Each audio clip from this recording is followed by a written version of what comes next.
সুপ্রিয় শিক্ষার্থীবৃন্দ, দ্বাদশ শ্রেণী মানবিক শাখার প্রিয় শিক্ষার্থীবৃন্দদের আমি অনলাইন ক্লাসে স্বাগত জানাচ্ছি। তোমাদের মানবিক শাখার সমাজবিজ্ঞান বিষয়ে আজকে আমি তোমাদের সামনে একটা প্রেজেন্টেশন নিয়ে এসেছি। আমি ডক্টর মোহাম্মদ দিলুর রহমান, সহযোগী অধ্যাপক, সমাজবিজ্ঞান বিভাগ, ঢাকা কলেজ, ঢাকা। প্রিয় শিক্ষার্থীবৃন্দ, অনলাইন ক্লাসের ধারাবাহিকতায় আজকে আমি তোমাদের সামনে যে বিষয়টা উপস্থাপন করতে চাই সেটা হলো আর্লি ম্যারেজ। আমরা ইতোপূর্বে বিষয়ে কয়েকটা ক্লাস আমরা নিয়েছি, আমরা শেয়ার করেছি এবং তোমরা সেটা উপভোগ করেছ আমি আশা করি। আজকে মূলত যে বিষয়টা আলোচিত হবে সেটা হলো impact of early marriage in Bangladesh society. প্রিয় শিক্ষার্থীবৃন্দ, আর্লি ম্যারেজ অর্থাৎ বাল্যবিবাহ, এই ধারাবাহিক ক্লাসে আমরা আজকে এই বাল্যবিবাহের প্রভাব আমাদের সমাজ ব্যবস্থায় কেমন সেটা বোঝার চেষ্টা করব। সেই প্রভাব আলোচনার আগে আমরা প্রথমেই আর্লি ম্যারেজ সম্পর্কে একটা ওভারভিউ তোমাদেরকে দিব। যদিও ইতোপূর্বে আমরা এ বিষয়ে ক্লাস নিয়েছি এবং আর্লি ম্যারেজ সম্পর্কে তোমাদের সাথে আমি আলোচনা করেছি। তথাপি আর্লি ম্যারেজ বলতে আমরা কি বুঝি সে বিষয়ে আবার আমরা আলোকপাত করব। তোমরা বুঝতেই পারছো যে মানুষ সামাজিক জীব, মানুষ সমাজে বসবাস করে, পরিবারবদ্ধ হয়ে সে বসবাস করে এবং এই পরিবার গঠনের মূল সূত্রই হচ্ছে ম্যারেজ। ম্যারেজ সমাজ গঠনের যেমন একটা গুরুত্বপূর্ণ একটা অংশ, আবার ধর্মেও এই বিবাহকে ফরজ হিসেবে বিবেচনা করা হয়েছে। অর্থাৎ বিবাহ আমাদের সমাজ জীবনে একটা অপরিহার্য প্রথা বা একটা অনুষ্ঠান। এই বিবাহের কিছু শর্ত রয়েছে, অর্থাৎ ইচ্ছা করলেই বিবাহ করা যায় না। বিবাহ করতে হলে একটা নির্দিষ্ট বয়স অপরিহার্য। তোমরা জানো যে বাংলাদেশে মেয়েদের বেলায় 18 বছর এবং ছেলেদের বেলায় 21 বছর বিবাহের বয়স নির্ধারণ করা আছে। অর্থাৎ এই বয়সের আগে যদি কেউ বিবাহ বন্ধনে আবদ্ধ হয় সেটাকে আমরা কি বলবো? আর্লি ম্যারেজ বলবো। অর্থাৎ বিবাহের বয়সের পূর্বেই বিবাহ বন্ধনে আবদ্ধ হওয়াকে আমরা কি বলছি? আর্লি ম্যারেজ বলছি।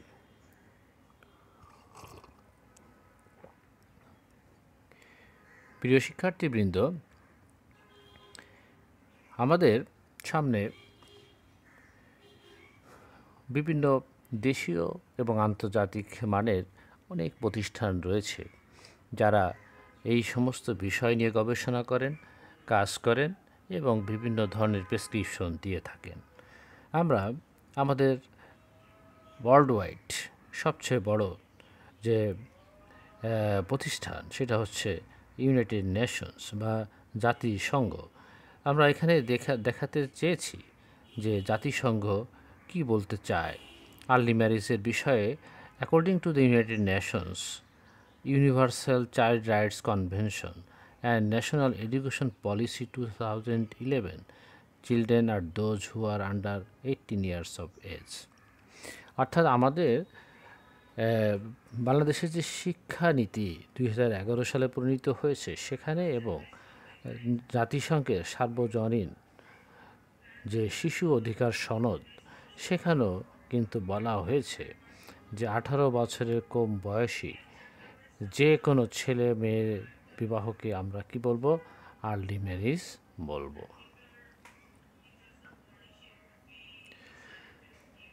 প্রিয় শিক্ষার্থীবৃন্দ, এরপরে দেখাচ্ছি, তোমরা দেখো যে বাংলাদেশ চাইল্ড ল, বাংলাদেশ শিশু আইন 2013, এই শিশু আইনে বলা হয়েছে all who are under 18 years of age are called children.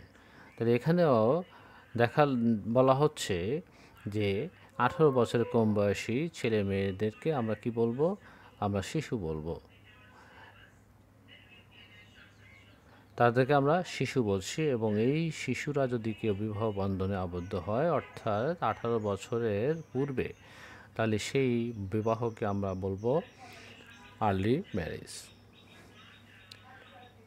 Early marriage prevention act 1929 সালে এই বাল্যবিবাহ নিরোধ যে আইন হয়েছিল সেখানে বলা হয়েছে male under 18 years and female who are under 16 years of age is called children.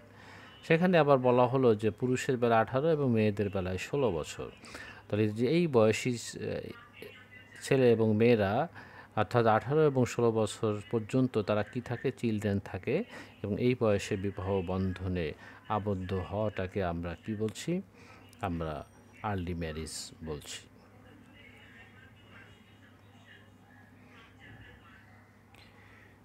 এরপর আমাদের দেশে এখন প্রচলিত যে বিবাহর বয়স রয়েছে সেখানে মেল বলা হয়েছে যে 21 অ্যান্ড ফিমেলকে বলা হয়েছে 18 বছর, অর্থাৎ এইটা হচ্ছে বিবাহযোগ্য বয়স। ফলে 18 এবং 21 বছরের বয়সের পূর্বে যদি কোনো মেয়ে বা ছেলে বিবাহ বন্ধনে আবদ্ধ হয় তখন আমরা সেটাকে আর্লি ম্যারেজ বলব।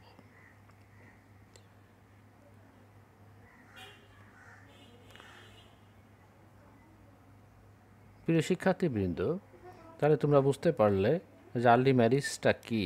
আসলে আর্লি ম্যারেজটা হলো 18 বছর বয়সের পূর্বে বিবাহ বন্ধনে আবদ্ধ হওয়াকেই আমরা কি বলবো, আর্লি ম্যারেজ বলবো। আমরা এবার মূল আলোচনায় ফিরে যাই। আমাদের আজকে আলোচনা হচ্ছে impact of early marriage in Bangladesh. তাহলে এই যে আর্লি ম্যারেজ হচ্ছে, এই আর্লি ম্যারেজের ইম্প্যাক্টটা কি?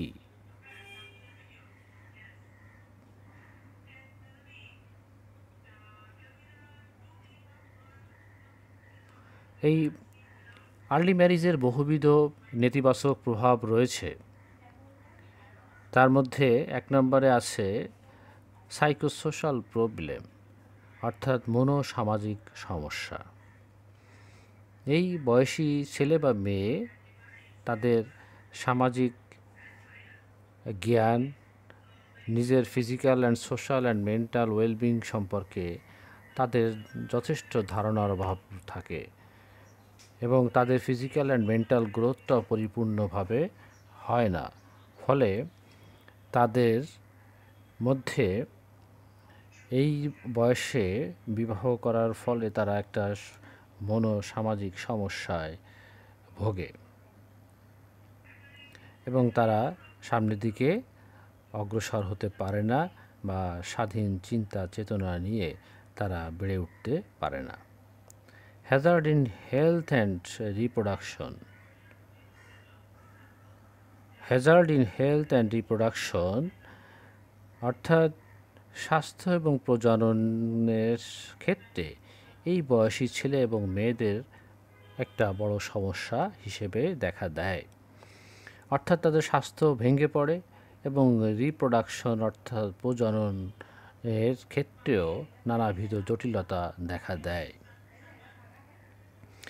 যেমন ধরো আর্লি ম্যারেজ অর্থাৎ তার শারীরিক যে গঠন সেটা যথাযথ না হওয়ার কারণে, তাই না, তাদের মধ্যে স্বাস্থ্যহীনতার সৃষ্টি হয় এবং প্রজনন জ্ঞান এবং প্রজননের যে ক্ষেত্রে যে রীতি বা প্রথা, যে নিয়ম শৃঙ্খলা, সে সম্পর্কে তাদের জ্ঞানের যথেষ্ট অভাব থাকে। ফলে তারা এদিক থেকে একটা বিপদের সম্মুখীন হয়। নেক্সট আছে ম্যাল নিউট্রিশন, অর্থাৎ পুষ্টিহীনতা। বিশেষ করে মেয়েদের ক্ষেত্রে এটা বেশি দেখা দেয়। অর্থাৎ একদিকে তার ফিজিক্যাল গঠন পরিপূর্ণতা লাভ করে না, আবার অন্যদিকে সে আর্লি ম্যারেজের কারণে আর্লি প্রেগন্যান্সি এবং আর্লি চাইল্ড বার্থ, ফলে এই সব মিলিয়ে সেই মেয়েটি বা সেই মাটি, তাই না, মারাত্মক ঝুঁকির মধ্যে চলে যায়। অর্থাৎ তার শরীরে ম্যাল নিউট্রিশন দেখা দেয়। Lack of knowledge in reproduction. এই বয়সী ছেলে বা মেয়ে, বিশেষ করে বাংলাদেশের মতো একটা কনজারভেটিভ সোসাইটিতে, যেখানে আমরা sexual relationship, pregnancy, child birth ইত্যাদি নিয়ে খোলামেলা আলোচনা করার স্কোপগুলো খুবই ন্যারো, এবং যে জায়গাগুলো আছে সেই জায়গাগুলোতে, অর্থাৎ শিক্ষা প্রতিষ্ঠানেও সকলের অ্যাক্সেস নেই। অর্থাৎ অনেক ক্ষেত্রেই এই ধরনের আর্লি ম্যারেজ শিকার ছেলে এবং মেয়েদের কিন্তু স্কুলে যাওয়ার প্র্যাকটিস নেই বললেই চলে। অর্থাৎ তারা অশিক্ষিত, ফলে এই রিপ্রোডাকশন নলেজ এদের মধ্যে নেই বললেই চলে। অর্থাৎ একদিকে আমরা কি করছি, আমাদের সোসাইটি আমাদেরকে অ্যাপ্রুভ করছে না, আমাদেরকে এই বিষয়গুলো খোলামেলা আলোচনার সুযোগ যেমন সীমিত করে দিয়েছে, আবার অন্যদিকে এই বৃহত্তর জনগোষ্ঠী কিন্তু শিক্ষা প্রতিষ্ঠানে যাওয়া থেকে বিরত থাকে। ফলে কোনোভাবেই তারা এই রিপ্রোডাকশন নলেজ তাদের মধ্যে ঢোকার বা জানার সুযোগ নেই। নেক্সট আছে সেক্সুয়াল ডিজিজ।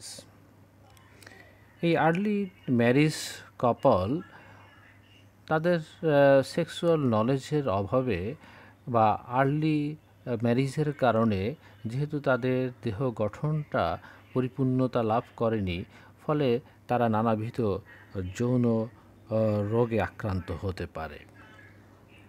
এবং এই ধরনের বয়সী ছেলে মেয়েদের এই যৌন রোগে আক্রান্ত হওয়ার সম্ভাবনা বেশি থাকে। মেডিকেল সায়েন্সে বলে যে আর্লি ম্যারেজের কারণেই আমাদের দেশে অধিকাংশ মেয়েদের নানাবিধ যৌন রোগ সৃষ্টি হয়, এবং এই ধরনের রোগ ব্যাধির সহসা তারা চিকিৎসা গ্রহণ করে না, বা সুযোগগুলো আমাদের দেশে অনেক সীমিত। ফলে তারা এই ধরনের জটিলতা ক্রমান্বয়ে বাড়তে থাকে। Risk of maternal death. তাহলে এই যে মা, তার যে একটা দুর্বল বডি নিয়ে সে বিবাহ করলো, এবং সেই দুর্বলতার উপরে তাকে কি করা হলো, তাকে সেক্সুয়াল রিলেশনশিপ হলো, প্রেগন্যান্সি হলো, চাইল্ড বার্থ হলো, ফলে সব মিলিয়ে তারা ম্যাল নিউট্রিশন তাকে ঝাপটে ধরলো, এবং সে নানা ধরনের ঝুঁকিপূর্ণ কাজে তাকে নিয়োজিত করা হলো। সব মিলিয়ে সে একটা মারাত্মক স্ট্রেসের মধ্যে দিয়ে তাকে অতিবাহিত করতে হয়। এই কারণে এই ম্যাটারনাল ডেথ রিস্ক, অর্থাৎ মাতৃ মৃত্যুর হার কিন্তু এই বয়সী মায়েদের মধ্যে অনেক বেশি থাকে। প্রিয় শিক্ষার্থীবৃন্দ, risk of neonatal and child death, risk of neonatal and child death অর্থাৎ তোমরা জানো যে এই আর্লি ম্যারেজের ফলে যে সন্তানটা হয়, যেহেতু মা অপুষ্ট থাকে, ফলে শিশুও অধিকাংশ ক্ষেত্রেই ম্যালনোরিস্ট থাকে, এবং এবং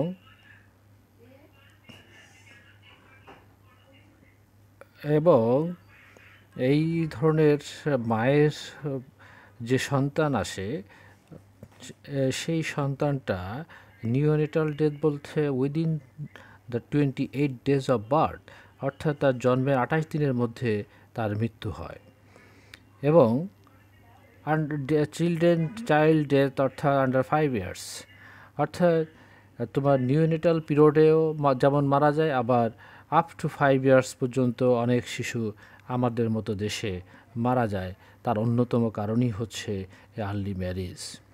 অর্থাৎ এই আর্লি ম্যারেজের কারণে এই অপুষ্ঠ মা অপুষ্ঠ যে শিশু জন্ম দেয়, তাই না, সেই অপুষ্ঠ শিশু নানাবিধ রোগ ব্যাধিতে আক্রান্ত হয়ে অকালে প্রাণ হারায়।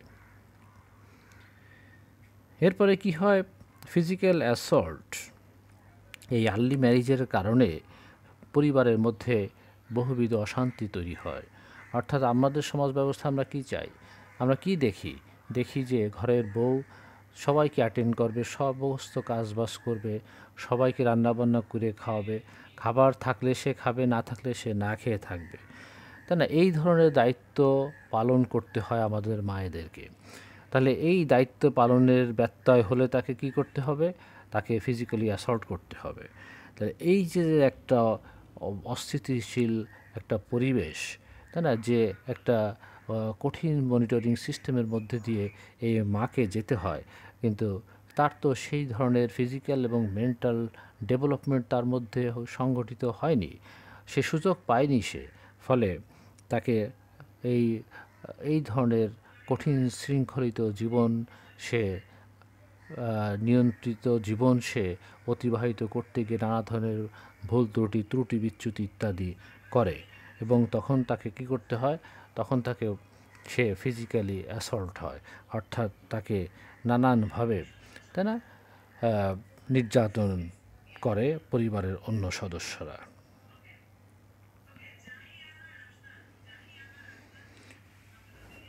তাহলে এই ধরনের নির্যাতন, নিপীড়ন ইত্যাদি আমরা কঠিনভাবে, তাই না, আমরা এই মায়েরা সহ্য করে মেনে নেয়।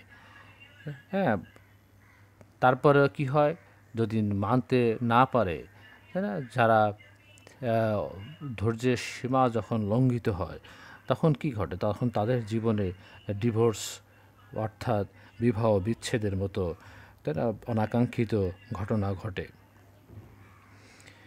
তাহলে ডিভোর্সেরও একটা অন্যতম কারণই হচ্ছে আর্লি ম্যারেজ।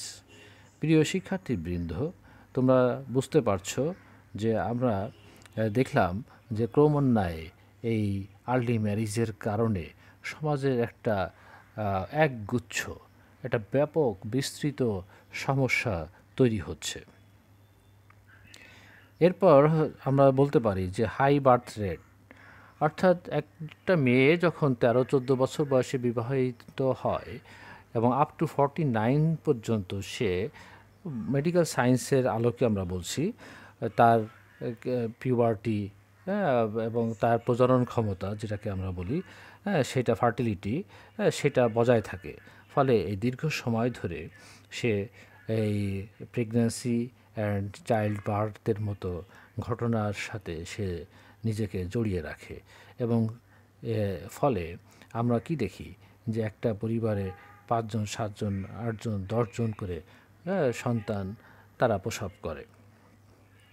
আর যদি বার্থ প্রেগন্যান্সি হিস্ট্রি দেখি, তাহলে হয়তো এক একজনের 15, 16, 20টা প্রেগন্যান্সি হিস্ট্রি আছে, বাট ডেলিভারি হিস্ট্রি হয়তো আছে 10, 12, 15, অর্থাৎ এর মধ্যে মিসক্যারেজ হয়ে যায় অনেকগুলা, তাই না। তাহলে এই যে miscarriage, child birth and death সব মিলিয়ে, তাই না, তার বডিটা কি হয়, এই ফ্যাক্টরিটা কি হয়, দুর্বল হয়ে পড়ে, তাই না। ফলে মা মারাত্মকভাবে যেমন ভঙ্গুর হয়ে পড়ে, অন্যদিকে, তাই না, এই ভঙ্গুর একাধিক সন্তান জন্ম দেয়।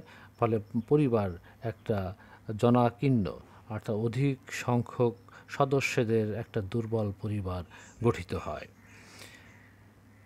তাহলে এই বার্থ রেট অর্থাৎ প্রজননের ক্ষমতা দীর্ঘ সময় ধরে পাওয়ার কারণে, তাই না, কি হচ্ছে, তাহলে বার্থ রেটটাও বেড়ে যাচ্ছে।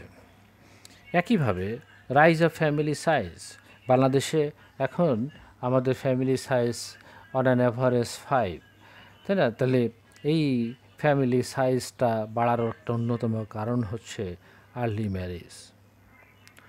Rise of economic and social depression, তাহলে এই যে একটা কনটেক্সট আমরা দেখতে পেলাম, তাহলে আর্লি ম্যারেজের কারণে যেটা সৃষ্টি হচ্ছে, তাহলে এই কনটেক্সটের মধ্যে তাকে কি করতে হয়, তাকে বেঁচে থাকতে হয়, সময় অতিবাহিত করতে হয়, তার সুখ দুঃখ বেদনাকে অতিবাহিত করতে হয়।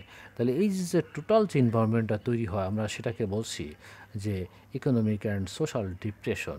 অর্থাৎ একদিকে শরীর ভালো নেই, মন ভালো নেই, অন্যদিকে নানাবিধ অর্থনৈতিক সমস্যা, তাই না, এটা নাই ওটা নাই, তাই না, নুন আনতে পান্তা ফুরায়, অসুস্থতায় চিকিৎসা নেই, তাই না, ঈদে নতুন কাপড় নেই, তাই না, সব মিলিয়ে, তাই না, এই মায়ের শারীরিক এবং মানসিক এবং অর্থনৈতিক অবস্থা এমন হয় যে সে মানসিকভাবে অত্যন্ত অসহায়, দুর্বল হয়ে পড়ে এবং সে হতাশায় নিমজ্জিত থাকে। প্রিয় শিক্ষার্থীবৃন্দ, তাহলে তোমরা বুঝতে পারছো, আমি আশা করি যে তোমরা বুঝতে পারছো যে এই আর্লি ম্যারেজ যে আমাদের যে কনটেক্সট আমাদের উপহার দিচ্ছে সেটা খুবই অ্যালার্মিং এবং ভয়ঙ্কর, তাই না? যে আমরা অসুস্থ সন্তান আমরা পাচ্ছি, একটা অসুস্থ পরিবেশের মধ্যে দিয়ে সে বেড়ে উঠছে, ফলে এই সন্তানকে দিয়ে এই একবিংশ শতাব্দীর চ্যালেঞ্জ মোকাবেলা করা খুবই দুষ্কর এবং কঠিন হয়ে পড়বে। এবং এই সমস্যায় শুধু নয়, এই প্রজনন এর ফলে, তাই না, মায়ের মৃত্যুর হার বৃদ্ধির কারণে, তাই না, ছেলে মেয়েরা, তাই না, যে একটা অসুস্থ পরিবেশের মধ্যে দিয়ে অতিবাহিত হয়, বেড়ে ওঠে, তাই না, সেটা কখনোই, তাই না, আমাদের জন্য শুভকর নাও হতে পারে। ফলে আমরা এই বিষয়ে সকলেই সতর্ক থাকব এবং আর্লি ম্যারেজের, তাই না, বিরুদ্ধে আমরা সোচ্চার থাকব এবং মানুষকে আমরা এই বিষয়ে বোঝানোর চেষ্টা করব। তাহলে এই আলোচনার প্রেক্ষিতে আমরা বলতে পারি যে how we can overcome this problem, অর্থাৎ রেমেডি অফ আর্লি ম্যারেজ, অর্থাৎ এই আর্লি ম্যারেজকে আমরা কিভাবে বন্ধ করতে পারি, কমাতে পারি, তাই না, সেই বিষয়টা কি হতে পারে। তোমাদের কি মনে হয়? আসলে আমরা যেভাবে চিন্তা করি সেটা হচ্ছে ক্ষুদ্র ক্ষুদ্র একটা বিষয়, আর সরকার কি করে, সরকার একটা ব্যাপক বিষয় নিয়ে চিন্তা করে এবং ব্যাপক কর্মসূচি গ্রহণ করতে পারে। ফলে আমাদের এই আর্লি ম্যারেজের বিষয়ে একটা ন্যাশনাল ম্যারেজ পলিসি গ্রহণ করতে হবে, যে সেখানে এই আর্লি ম্যারেজ বিষয়গুলো কিভাবে অ্যাড্রেস করা যায়, তাই না, যারা করেছেন তাদেরকে কিভাবে একটা সুন্দর স্বাচ্ছন্দ্য জীবন উপহার দেওয়া যায়, তাই না, তাদের কি প্রণোদনা প্যাকেজের মধ্যে নিয়ে আসা যেতে পারে এবং যাতে নতুন করে কোনো আর্লি ম্যারেজ সংগঠিত না হয় সে বিষয়ে তারা সরকার ব্যাপকভাবে, তারা একটা কঠিন, তারা ব্যবস্থা গ্রহণ করতে পারে একটা ন্যাশনাল পলিসি গ্রহণের মধ্যে দিয়ে। নেক্সট আছে strengthening birth and marriage registration. তোমরা জানো যে আমাদের দেশে এর আগে কোনো বার্থ বা ম্যারেজ রেজিস্ট্রেশনই হতো না। রিসেন্ট ম্যারেজ রেজিস্ট্রেশনটাকে বাধ্যতামূলক করা হয়েছে, কিন্তু বার্থ রেজিস্ট্রেশন এখন আসলে বাধ্যতামূলক ওইভাবে হয়নি। আমরা এই বার্থ রেজিস্ট্রেশনটা যদি এখন যেটা হয়, যে ধরো একজন যদি সাগ্রহে যদি ইউনিয়ন পরিষদে আসে তাহলে তার রেজিস্ট্রেশনটা সম্ভব, আর যদি সে না আসে তার রেজিস্ট্রেশন কেউ তাকে গিয়ে রেজিস্ট্রেশন করাবে এমন সিস্টেমটা আমাদের দেশে এখনও চালু হয়নি। ফলে আমরা বলতে চাই যে তার বার্থ রেজিস্ট্রেশনটা বাধ্যতামূলক করা হোক এবং এটা স্বপ্রণোদিত হয়ে সরকারের পক্ষে, তাই না, এটা করা হোক। অর্থাৎ বার্থ রেজিস্ট্রেশন ম্যারেজ রেজিস্ট্রেশনের মতোই বাধ্যতামূলক যদি করা যায় তাহলে তার তার অ্যাকচুয়াল এজটা আমরা আইডেন্টিফাই করতে পারি। অর্থাৎ এখানে একটা শুভঙ্করের ফাঁকি রয়েছে। অর্থাৎ আর্লি ম্যারেজ হলেও বাবা মা বলে যে 14 বছর বয়স হলে বলে ওর বয়স 20 বছর, 18 বছর বয়স হয়ে গিয়েছে, তাই না? তাহলে এই যে মিথ্যাচারিতা, তাই না, এই যে একটা কূটকৌশল, তাই না, এইগুলো বন্ধ করার জন্য আমাদের বার্থ রেজিস্ট্রেশনটাকে বাধ্যতামূলক করা দরকার। নেক্সট হচ্ছে education. Education is the backbone of a nation, অর্থাৎ শিক্ষা মানুষকে আলোকিত করে, শিক্ষা মানুষকে সুন্দর সুন্দর চিন্তাভাবনা করতে শেখায়, শিক্ষা মানুষকে সাহস দেয়, শিক্ষা মানুষকে আলোকিত জীবন দান করে। ফলে শিক্ষা ছাড়া আসলে এই ধরনের তাই না অপসংস্কৃতি, তাই না অপপ্র্যাকটিস, তাই না এগুলো বন্ধ করা সম্ভব নয়। ফলে আমাদের কোয়ালিটি এডুকেশন ইজ ইনএভিটেবল। প্রিয় শিক্ষার্থীবৃন্দ, তাহলে আমরা দেখতে পাচ্ছি যে এই ধরনের উদ্যোগগুলো গ্রহণ করার মধ্যে দিয়ে আমরা কি করতে পারবো, আর্লি ম্যারেজটাকে হয়তো কিছুটা কমাতে পারবো, সীমিত করতে পারবো এবং পর্যায়ক্রমে আমরা বন্ধ করতে পারবো। নেক্সট আছে providing social and legal support.